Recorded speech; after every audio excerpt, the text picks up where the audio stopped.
Hi guys, welcome to my YouTube channel English Abhimanyu. मैं आप लोगों को नरेशन के सभी पार्ट्स को बखूबी बता दिया है, पढ़ा दिया है। आप उसको जो है अध्ययन करेंगे। इसके बाद सिंथेसिस आता है। ग्रामर पोर्शन में सिंथेसिस हम पढ़ेंगे, लेकिन सिंथेसिस को जानने से पहले हमें क्लास जानना होगा। जब तक कि हम सेंटेंस पैटर्न के क्लास को नहीं जानेंगे तब तक सिंथेसिस बनाना मुश्किल हो जाएगा। इसलिए गाइस, पहले हम अब क्लास पढ़ेंगे, और अगर यह क्लास अच्छा लगे तो निश्चित है कि मेरे इस चैनल को लाइक और शेयर जरूर करें। सब्सक्राइब तो 100% बनता है। इसलिए आइए क्लास पर। क्लास मीन्स होता है उपवाक्य। ये सेंटेंस पैटर्न में मैं क्लास बता रहा हूँ। सेंटेंस क्या होता है मैं पिछले वीडियोज में आपको बता दिया है। आप चाहे तो उस वीडियो को मेरे इस यूट्यूब चैनल में जाकर अध्ययन कर सकते हैं। सेंटेंस पैटर्न में अब क्लास जब चलता है आपको, तो क्लास क्या होता है? क्लास की हिंदी होती है उपवाक्य। उपवाक्य क्या होता है? अब तो देखने से, हिंदी को देखने से ही पता चल जा रहा है कि वाक्य का मतलब सेंटेंस का मतलब वाक्य होता है, कोई एक वाक्य, और क्लास का मतलब उपवाक्य, मतलब वाक्य का छोटा सा भाग। वाक्य का एक छोटा सा भाग या अंश ही क्या है? क्लास है। वैसे तो मैं डिफिनीशन यहाँ पर ऑलरेडी लिख दिया हूँ गाइस, आप समझ सकते हैं कि क्लास शब्दों के उस समूह को, क्लास शब्दों के उस समूह को कहते हैं जो किसी वाक्य का एक अंश हो और जिसमें एक सब्जेक्ट और एक फाइनाइट वर्ब हो। सब्जेक्ट तो गाइस आप जानते हैं सब्जेक्ट क्या होता है। सब्जेक्ट का मतलब क्या होता है? कर्ता। वाक्य में जो कुछ करता है सब्जेक्ट होता है। और फाइनाइट वर्ब का मतलब निश्चित क्रियाएं। और गाइस 100% मैं निश्चित क्रियाओं के बारे में भी अपने इस चैनल के माध्यम से पढ़ाया है। वर्ब में आप वर्ब में जाएंगे, वर्ब दो प्रकार का मैंने बताया है, फाइनाइट और नॉन फाइनाइट। तो फाइनाइट वर्ब्स का मतलब निश्चित क्रियाएं होता है, उसमें मैं निश्चित ही उसकी डिफिनीशन के साथ फाइनाइट वर्ब्स को बताया है। तो वहां से आप इसका अध्ययन कर सकते हैं, क्योंकि यह एक साइकोलॉजिकल की तरह ग्रामर बताया जा रहा है, ताकि आप पहले पढ़े तो दूसरा जब वर्ड आए तो उसको आप आसानी से समझ सके। इसलिए इस तरीके से आपको मैं बता रहा हूं। तो आइए देखिए एग्जाम्पल हम देख लेते हैं कि आई साउटेड। देख लीजिए गाइस, आई सब्जेक्ट है और साउटेड क्या है? फाइनाइट वर्ब है। टेंस और नंबर वचन के अनुसार आया हुआ है, इसलिए फाइनाइट वर्ब है। एंड से यह वाक्य जुड़ा हुआ है। एंड जो है कंजंक्शन है। जबकि ही रैन अवे, देखिए ही सब्जेक्ट है, रैन अवे माने भाग जाना। यानी आई साउटेड, मैंने चिल्लाया और वह भाग गया। तो गाइस इसमें आई साउटेड भी एक क्लाज है तथा ही रैन अवे भी एक क्लाज ही कहा जाएगा, जबकि ये एक पूरा वाक्य है। आई कॉल्ड हर, मैंने उसे बुलाया। गाइस ये भी देख लीजिए क्या है? सब्जेक्ट और ये है फाइनाइट वर्ब। जबकि बट कंजक्शन से यहां जोड़कर सी गेव नो आंसर, वह कोई उत्तर नहीं दी। तो यहां सी सब्जेक्ट है, सी क्या है? सब्जेक्ट, और गेव क्या है? वर्ब है। और कैसा वर्ब है? फाइनाइट वर्ब है। तो फिर क्या हुआ कि क्लाज, ये जो पार्ट है, अंश है, क्लाज शब्दों के उस समूह को कहते हैं जो किसी वाक्य का अंश होता है और जिसमें कम से कम एक सब्जेक्ट और एक फाइनाइट वर्ब होता है, वही क्या कहलाता है? क्लाज। इसको और बेहतरीन समझने के लिए हम इसके प्रकार में चलते हैं। तो यहां गाइड लिखते हैं kinds of kinds of clause, kinds of clause. Clause के कितने प्रकार होते हैं तो इसको हम भली भांति जानते हैं, और नहीं भी जानते हैं तो आज आप जान भी जाएंगे। Number 1, main clause. Main clause को गाइज हम प्रिंसिपल क्लाज भी कहते हैं। प्रिंसिपल क्लाज, जिसकी हिंदी होती है मुख्य उपवाक्य। मुख्य उपवाक्य। दूसरा होता है गाइज सब ऑर्डिनेट क्लॉज, सब ऑर्डिनेट क्लॉज, सब ऑर्डिनेट क्लॉज को हम डिपेंडिंग क्लॉज भी कहते हैं, डिपेंडिंग क्लॉज, जिसकी हिंदी बन जाती है या हिंदी निकल कर आती है क्या, आश्रित उपवाक्य। आपको तो नाम से ही पता चल रहा है, डिपेंड, डिपेंड होने का मतलब आश्रित होना, तो यहां पर क्या हो जाएगा, आश्रित उपवाक्य, आश्रित उपवाक्य। और तीसरा होता है guys coordinate clause, coordinate clause. Coordinate clause के अंतर्गत हम कोऑर्डिनेटिंग कंजंक्शन का अध्ययन करते हैं। तो ये गाइस तीन प्रकार के आपके क्या हुए, क्लॉज हुए, लेकिन हमें मेन क्लॉज को पहले पढ़ना है। मेन क्लॉज क्या होता है, तो गाइस आइए देखिए मेन क्लॉज क्या होता है। इसके लिए मैं तुरंत आपको डिफिनीशन दे रहा हूं मेन क्लॉज का।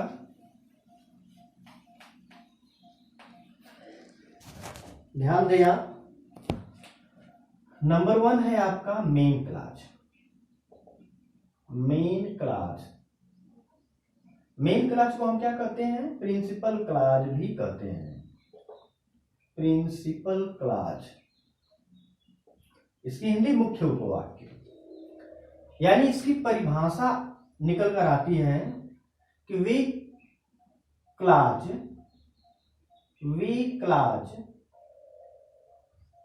जो अपना अर्थ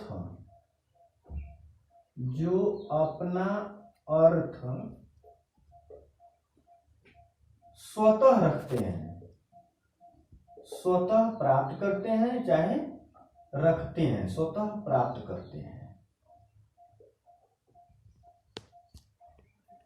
स्वतः प्राप्त करते हैं। यानी कि वे क्लॉज जो अपना अर्थ स्वतः रखते हैं, अपना अर्थ स्वतः प्राप्त करते हैं, क्या कहलाता है, मेन क्लॉज कहलाता है, या प्रिंसिपल क्लॉज, मेन क्लॉज कहलाता है, कहलाता है। ध्यान देने योग्य बातें हैं कि वे क्लॉज जो अपना अर्थ स्वतः प्रकट करते हैं, स्वतः रखते हैं या स्वतः प्राप्त करते हैं, वही होते हैं आपके मेन क्लॉज, मुख्य उपवाक्य। तो आइए देखिए मेन क्लॉज का एग्जांपल हम लेते हैं। जैसे मैं यहां लिख देता हूं आई सा a man who was blind. इतना ध्यान दीजिए आप, आई सा a man who was blind, इसमें मेन क्लॉज क्या है, तो मेन क्लॉज का मतलब क्या है कि वे क्लॉज जो अपना अर्थ स्वतः रखते हैं, स्वतः रखने का मतलब स्वयं से प्राप्त कर लेते हैं, अपना पूर्ण अर्थ रख लेते हैं। जैसे हम यहां पर मैंने क्या कह दिया है, आई सा अ मैन, मैंने एक आदमी देखा, हु वाज ब्लाइंड जो अंधा था। यहां पर हु वाज ब्लाइंड अगर हम नहीं लिखते हैं और शेष इसके बाद इसको हम हु वाज ब्लाइंड न लिखकर बल्कि यहां तक लिख दें कि ऐसा में मैंने एक आदमी देखा, तो यह पूर्ण रूपेण अर्थ प्रकट कर ले रहा है।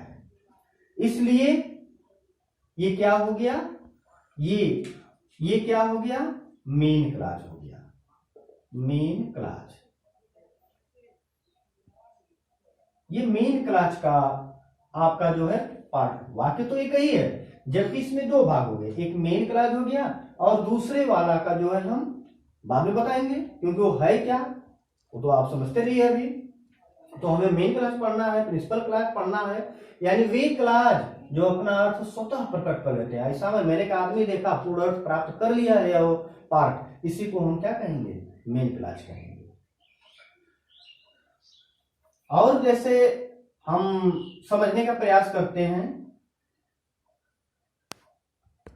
सी bought a pen, she bought a pen which was costly, which was costly। यहाँ ध्यान दीजिए, सी बॉट ए पेन, उसने एक कलम खरीदा, चाहे वो एक कलम खरीदी, यह क्या हो गया आपका मेन क्लॉज हो गया। ये मेन क्लॉज है, ये डिपेंडिंग क्लॉज है, आश्रित उपवाक्य है। इसको अभी डिफिनीशन दूंगा तो फिर इसी एग्जांपल पर आपको मैं बता दूंगा। ये मेन क्लॉज हो गया, क्यों? क्योंकि यह अपना अर्थ स्वतः प्राप्त कर ले रहा है, इसीलिए इसको हम मेन क्लॉज या प्रिंसिपल क्लॉज कहते हैं। इसमें भी देख लीजिए, एक सब्जेक्ट और एक फाइनाइट वर्ब प्रयुक्त हो रही है। तो गाइस यह मेन क्लॉज हो गया। अब दूसरा होता है आपका डिपेंडिंग क्लॉज। दूसरा क्या है आपका, देख लीजिए, एग्जाम्पल में वही रहने दे रहा हूं, देख लीजिए। दूसरा है आपका क्या, subordinate clause. Subordinate clause, subordinate clause को हम डिपेंडिंग क्लॉज भी बोलते हैं। डिपेंडिंग क्लॉज, डिपेंडिंग क्लॉज की हिंदी क्या हो जाएगी, सबऑर्डिनेट क्लॉज की हिंदी आश्रित उपवाक्य। आश्रित उपवाक्य, भाई ये तो पता होगा, आश्रित का मतलब ही होता है निर्भर होना। यानी क्या कि जब कोई भी क्लॉज किसी दूसरे पर निर्भर होगा, उसी को हम क्या कहेंगे, डिपेंडिंग या आश्रित। यानी इसकी अगर परिभाषा हम लिखना चाहें, डिफिनीशन देना चाहें, तो आसानी से देख लीजिए, वे क्लॉज जो अपने अर्थ की पूर्णता के लिए, अपने अर्थ की पूर्णता के लिए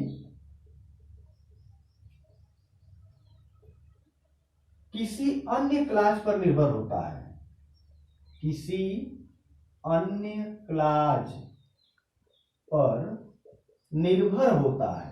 निर्भर का मतलब आश्रित, निर्भर होता है, क्या कहलाता है, सबऑर्डिनेट क्लॉज कहलाता है।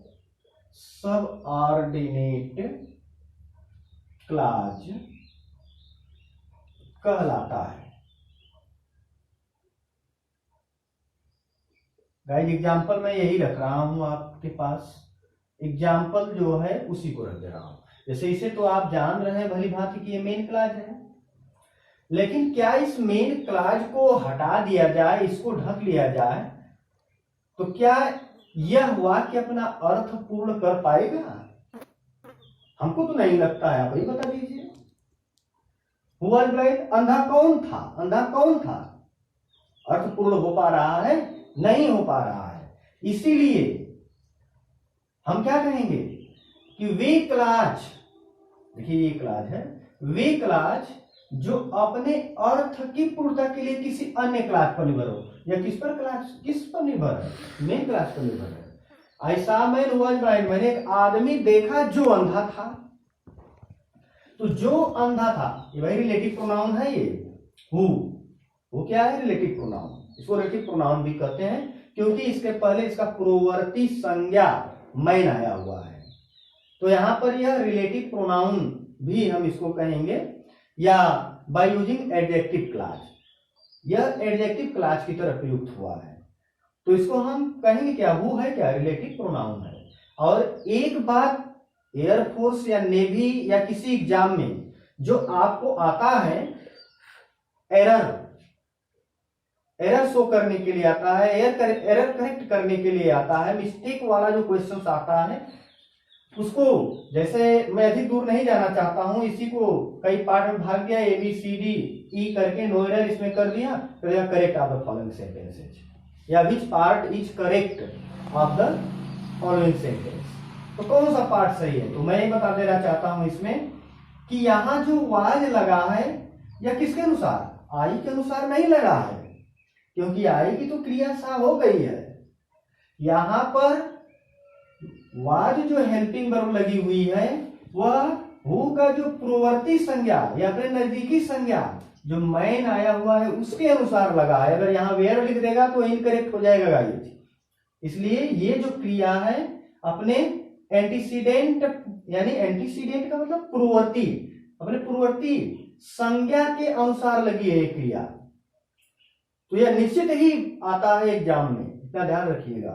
इसीलिए यहां पर जो है क्या लगा है, वाज लगा है। और इस पार्ट, इसको क्या कहेंगे हम, सबऑर्डिनेट क्लॉज कहेंगे। सबऑर्डिनेट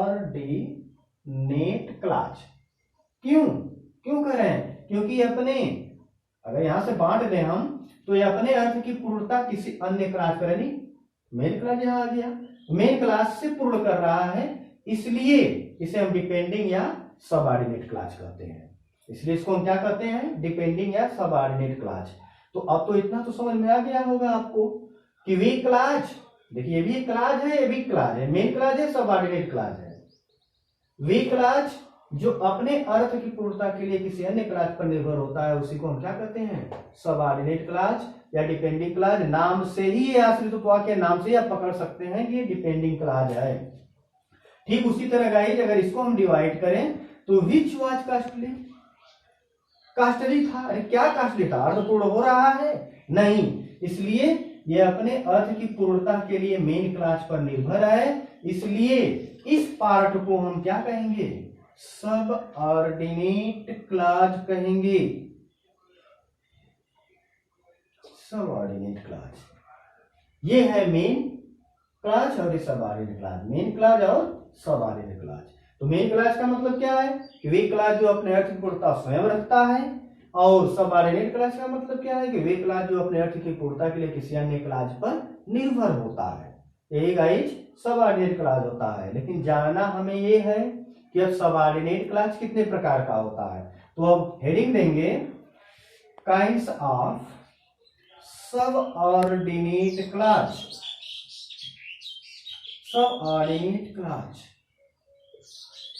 मोस्ट इंपॉर्टेंट है गाइस, यह सिंथेसिस में बड़ी भूमिका निभाता है। और यहां तक यही नहीं, ये क्लॉज जो है हर एग्जाम में एक छोटा सा पार्ट है, लेकिन वह चाहे टेट हो, सी टेट हो, चाहे आपका एयरफोर्स हो, नेवी हो, SSR हो, SSC हो, सब में पूछता है। बस एक छोटा सा प्रश्न यही इनकरेक्ट करके वाचिक में वर्ड लिख के दे देगा, उतने से ही आपका जो है एक नंबर बन जाएगा। तो अगर एक टॉपिक से एक नंबर बनता है तो यह कम बात नहीं है, आपको कम हो सकता है, लेकिन अगर पढ़ते हो, निश्चित एक नंबर कलेक्ट करना चाहते हो, आप ज्वाइन करना चाहते हो, तो एक नंबर कम नहीं है। और मैं हर एक टॉपिक में एक नंबर, 2 नंबर जरूर देता हूं, इतना ध्यान रखिएगा। इसलिए गाइस इसको पढ़िए। तमाम लोग जो है चैनल से जुड़े हुए हैं, बता रहे हैं, आप जो है कौन कैसा बता रहा है आप स्वयं पढ़ के देखिए और उसको लाइक कीजिए।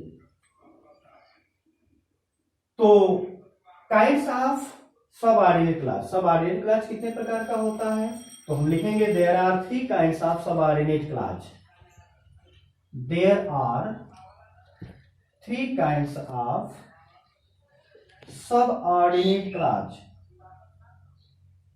Subordinate clause. Number 1 noun clause, noun clause.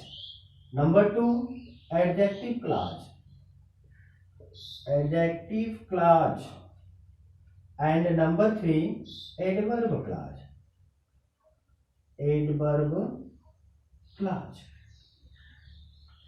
तो भाई जानना यह है कि अब इन वाक्यों में हम नाउन क्लॉज का अध्ययन करेंगे। नाउन क्लॉज क्या होता है, एडजेक्टिव क्लॉज कैसे प्रयुक्त किया जाता है, एडवर्ब क्लॉज कैसे प्रयुक्त किया जाता है वाक्यों में, इनके बारे में हम अध्ययन करेंगे। नाउन क्लॉज का मतलब, नाउन क्लॉज का मतलब clause which used as a noun, यानी कि वे क्लॉज जो नाउन की तरफ प्रयुक्त किए जाते हों, वे क्लॉज जो एडजेक्टिव की तरफ प्रयुक्त किए जाते हों, वे क्लॉज जो एडवर्ब की तरफ प्रयुक्त किए जाते हों, ऐसे कैसे प्रयुक्त किए जाएंगे गाइस, इसको मैं नेक्स्ट वीडियो में दूंगा। आज आप क्लॉज के प्रकार से संतोष करिए, इसको बढ़िया से पढ़ लीजिए, इसके बाद कल जब मैं इसे आपको समझाऊंगा तो निश्चित है कि 100% समझ में आएगा। Thank you.